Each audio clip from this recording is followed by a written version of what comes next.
हमारा टॉपिक है basic of Indian electricity rule. ठीक है जी। तो सबसे पहला हमारा रूल है neutral link. Neutral should be connected to load terminal and common to all load. इसका क्या मतलब है?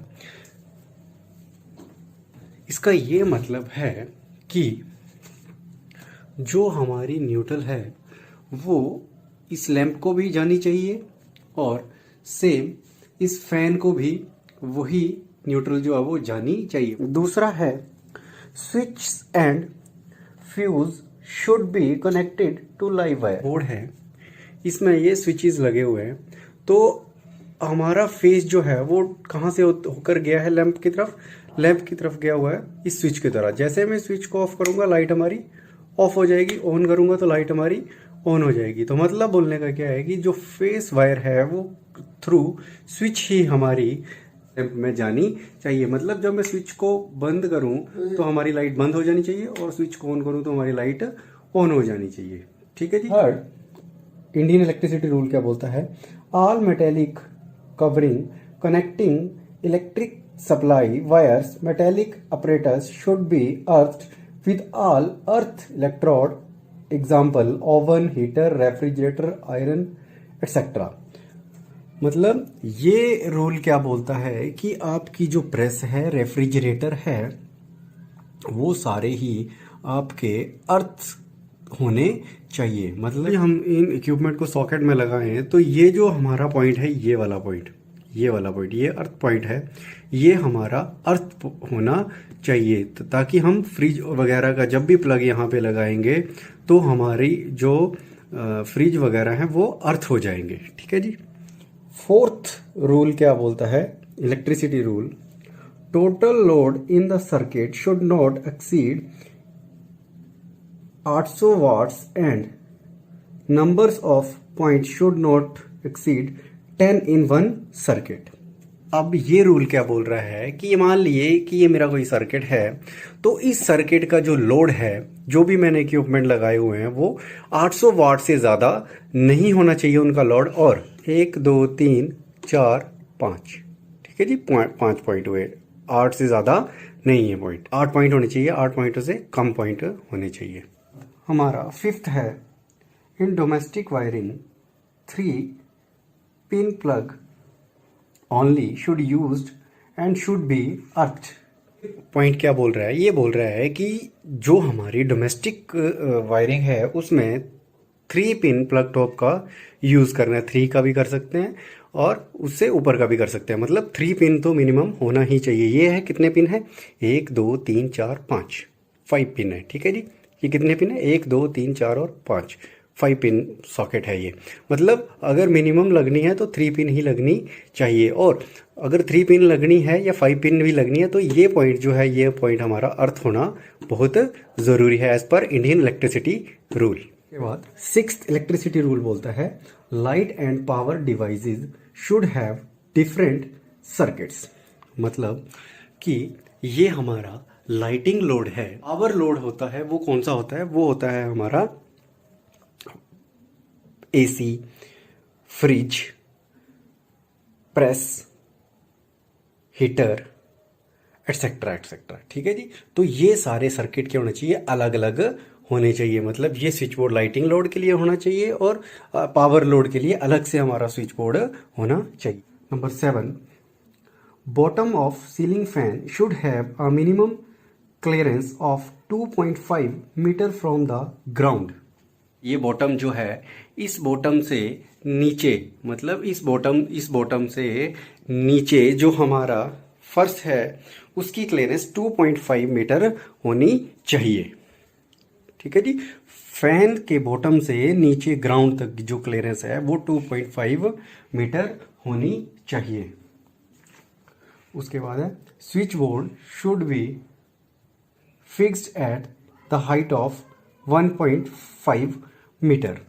मतलब बोलने का क्या है कि ये जो हमारा बोर्ड लगा हुआ है इसकी हाइट और ये जो फर्श है, फर्श से हमारे बोर्ड की हाइट 1.5 मीटर होनी चाहिए, क्योंकि ये लेडीज़ के लिए भी और जेंट्स के लिए भी आसानी से स्विच ऑन और ऑफ कर सके। मान लिया कि अगर मैं डोर से अंदर आता हूँ तो ये जो स्विच बोर्ड है ये मेरे पास होना चाहिए, तो इसलिए आसानी से मैं इस स्विच को ऑन और ऑफ कर सकूं, ऑन और ऑफ कर सकूं, ताकि मेरे को कोई दिक्कत ना हो।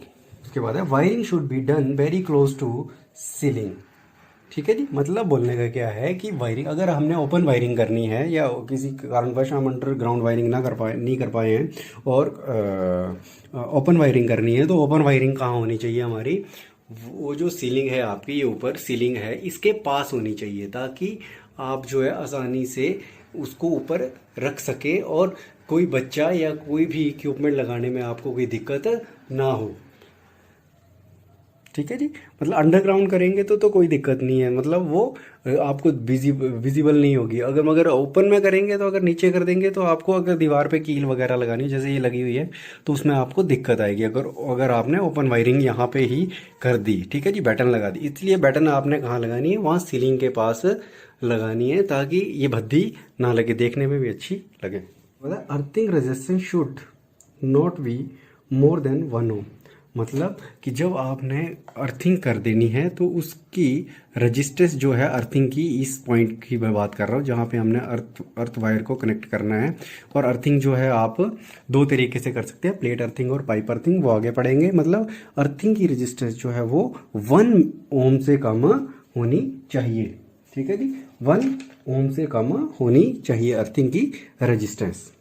उसके बाद है insulation resistance should not be less than 50 mega ohms per number of points. ये जो वायर है इसकी इंसुलेशन की बात कर रहे हैं। ठीक है जी, ये जो वायर है इसकी इंसुलेशन 50 मेगा ओम से कम नहीं होनी चाहिए, इसकी रेजिस्टेंस 50 मेगा ओम से कम नहीं होनी चाहिए। उसके बाद है 12 number, all distribution board should be marked as power and lights as the case. मतलब बोलने का क्या है कि जब भी आपने पैनल बनाना है, इलेक्ट्रिकल पैनल बनाना है, तो ये तो हमारा डोमेस्टिक पैनल है, मगर अगर हमने पावर पैनल बनाना है कहीं पे, तो पावर पैनल में हमें लिखना पड़ेगा कि ये जो सर्किट है ये लाइट सर्किट है और जो दूसरा सर्किट है ये पावर सर्किट है। ठीक है जी, तो मतलब वहाँ पे हमें एक बोर्ड लगाना पड़ेगा कि ये पावर के लिए है और ये लाइट के लिए। मगर ये तो डोमेस्टिक है हमारा, ये लाइट सर्किट, ये सारा पावर सर्किट के जो है हमारा वो, ये हमने पावर सर्किट इसका अलग बनाया हुआ है। ठीक, उसके बाद है 13, providing lighting arrester for high risk buildings, insulation resistance value must be 1 mega ohm. मतलब बोलने का क्या है कि ये जो 13 लॉ है ये क्या बताता है हमें कि जितनी भी हमारी बड़ी बड़ी बिल्डिंग्स हैं उसमें लाइटिंग अरेस्टर होना चाहिए। लाइटिंग अरेस्टर किस काम आता है? लाइटिंग अरेस्टर हमारा आसमानी बिजली से हमें बचाता है, क्योंकि आसमानी बिजली जब आती है तो वो हाई वोल्टेज में आती है, तो उसको क्या करना पड़ता है, लाइटिंग अरेस्टर के द्वारा उस आसमानी बिजली को उसमें अवशोषित कर लिया जाता है और ग्राउंड कर दिया जाता है। मतलब lighting arrester should be there, ताकि हमारी भी सेफ्टी हो और इक्विपमेंट की भी सेफ्टी हो, जो भी बिल्डिंग में जितने भी इक्विपमेंट्स हैं उन सब की सेफ्टी हो। उसके बाद है 14, for sub circuits use 1 mm to copper wires और 1.5 mm to aluminium wire should be use. मतलब बोलने का क्या है, तो अगर इस सर्किट में आपने 1.5 mm की कॉपर की वायर लगाई हुई है, तो अगर इस सर्किट से दूसरे सर्किट की तरफ लेके जाते हैं वायर, तो उसमें आपको क्या करना पड़ेगा, अगर 1.5 mm की कॉपर वायर लगाई हुई है यहाँ पे, तो एल्यूमिनियम की वायर अगर आप दूसरे सर्किट के लिए यूज़ करते हैं तो वो हमें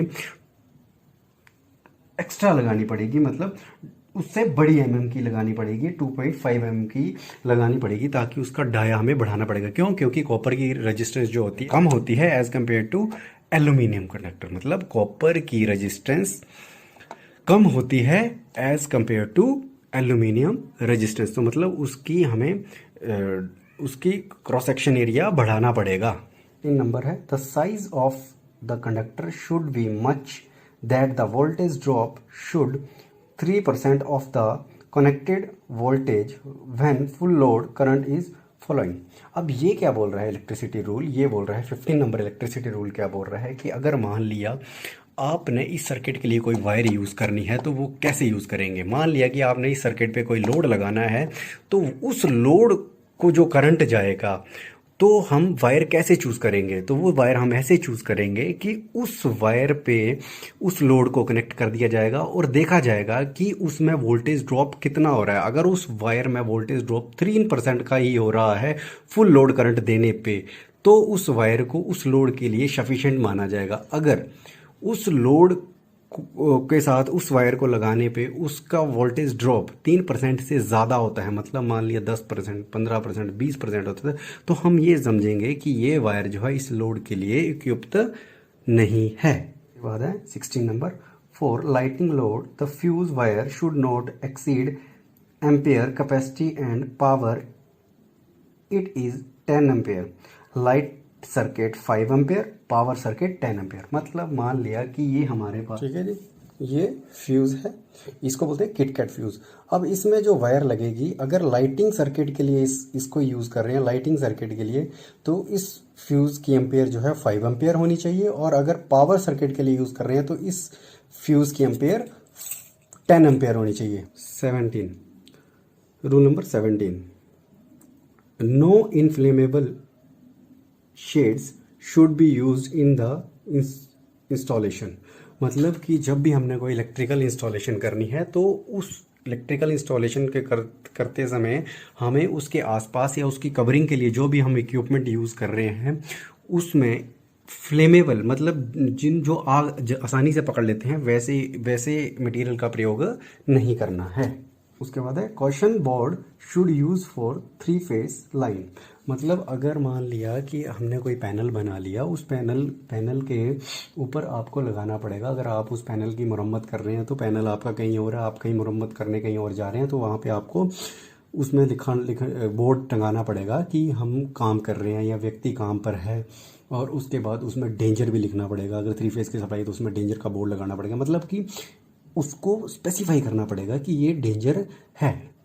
उसके बाद है electrical installation and repairing electrical work should be preferred by licence contractor only. मतलब जो भी इलेक्ट्रिकल का काम करना है वो एक पढ़े लिखे इंसान के द्वारा ही इलेक्ट्रिकल का काम होना चाहिए। उसके पास क्या होना चाहिए, एक लाइसेंस होना चाहिए। विदाउट लाइसेंस व्यक्ति जो है वो कार्य ना करे एज पर इलेक्ट्रिसिटी रूल। उसको हर एक चीज़ का नॉलेज होना बहुत ज़रूरी है। और उसके बाद है लास्ट हमारा इलेक्ट्रिसिटी, बेसिक इलेक्ट्रिसिटी रूल में लास्ट रूल जो है, वैसे तो बहुत सारे रूल हैं मगर ये जो है हमारे बेसिक्स रूल हैं जो एक इलेक्ट्रिशियन को पता होने बहुत आवश्यक हैं। और लास्ट हमारा है कि IS और ISO mark instrument electrical installation work should B is और IS मार्क्ड ओनली। मतलब ये क्या बोल रहा है कि अगर हम कोई भी इक्विपमेंट यूज़ कर रहे हैं, जैसे मान लिया सॉकेट यूज़ कर रहे हैं, स्विच यूज़ कर रहे हैं, फिर उसके बाद एक लैंप का होल्डर यूज़ कर रहे हैं, कोई भी इक्विपमेंट यूज़ कर रहे हैं इलेक्ट्रिकल में, तो वो IS मार्क होना बहुत ज़रूरी है। जैसे ये स्विच देखो, इस स्विच में आपको IS मार्क दिखेगा, ये दिख रहा है आपको, ये IS मार्क आपको दिख रहा है, तो ये ISI मार्क होना बहुत ज़रूरी, ISI मार्क होना बहुत ज़रूरी है। इसको बोलते हैं ISI, मतलब इंडियन स्टैंडर्ड इंस्टीट्यूट। मतलब इन्होंने एक पारित किया हुआ है कि इक्विपमेंट जो इलेक्ट्रिकल सप्लाई के लिए यूज़ आप कर सकते हैं और इतनी रेटिंग का ये इक्विपमेंट है। तो मैं आशा करता हूँ कि आपको सारे रूल्स, जितने भी मैंने आपको बेसिक्स रूल बताए हैं, ये आपको सारे आसानी से याद हो जाएंगे। अगर कोई दिक्कत होगी तो मेरे को पूछ लेना आप लोग।